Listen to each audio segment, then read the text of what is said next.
വാസ്തുശാസ്ത്ര പ്രകാരം വിദ്യാർത്ഥികളുടെ പഠനമുറയുടെ സ്ഥാനവും ശ്രദ്ധിക്കേണ്ടതായിട്ടുള്ള കാര്യങ്ങളുമാണ് പറയുന്നത്. ഒരു വീടിന്റെ വടക്ക് പടിഞ്ഞാറ് ഭാഗത്തുള്ള മുറിയോ വടക്ക് കിഴക്ക് ഭാഗത്തുള്ള മുറിയോ പഠനമുറിയായിട്ട് തിരഞ്ഞെടുക്കുന്നുണ്ട് വിദ്യാർത്ഥികൾക്ക് പഠന വിഷയങ്ങളോട് താല്പര്യ വർധന ഉണ്ടാകുകയും പഠന വിഷയങ്ങളിൽ ധാരണ വർദ്ധിക്കുകയും ചെയ്യുന്നതാണ് വാസ്തുശാസ്ത്ര ഗ്രന്ഥങ്ങൾ പറയുന്നത്. അടുത്തതായിട്ട് സ്റ്റഡി ടേബിൾ, അതായത് പഠന മേശ പഠനമുറിയുടെ കിഴക്ക് ഭിത്തിയോടോ അല്ലെങ്കിൽ വടക്ക് ഭിത്തിയോടോ ചേർത്ത് ഇടണം. എവിടെയായാലും കിഴക്ക് അല്ലെങ്കിൽ വടക്ക് ദർശനമായിട്ട് ഇരുന്ന് പഠിക്കുന്നതുകൊണ്ട് വിദ്യാർത്ഥികൾക്ക് പഠനത്തോട് താല്പര്യ വർധന ഉണ്ടാകുകയും ധാരണാശേഷി, ഓർമ്മശേഷി എന്നിവ വർദ്ധിക്കുകയും ചെയ്യുന്നതാണ് വാസ്തുശാസ്ത്ര ഗ്രന്ഥങ്ങൾ പറയുന്നത്. അതുപോലെ തന്നെ യാതൊരു കാരണവശാലും കിടന്നുകൊണ്ട് പഠിക്കാനായിട്ട് പാടില്ല. ഇത് അലസതയ്ക്ക് കാരണമായി തീരുകയും ചെയ്യും.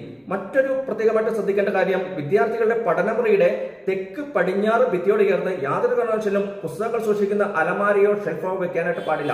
വിദ്യാർത്ഥികൾക്ക് പഠനത്തോടുള്ള താല്പര്യക്കുറവിന് ഇത് കാരണമായി തീരുകയും ചെയ്യും. മറ്റൊന്ന്, പുസ്തകങ്ങളും ബുക്കുകളും ഒക്കെ വൃത്തിയായിട്ട് അടുക്കി സൂക്ഷിക്കുകയും വേണം.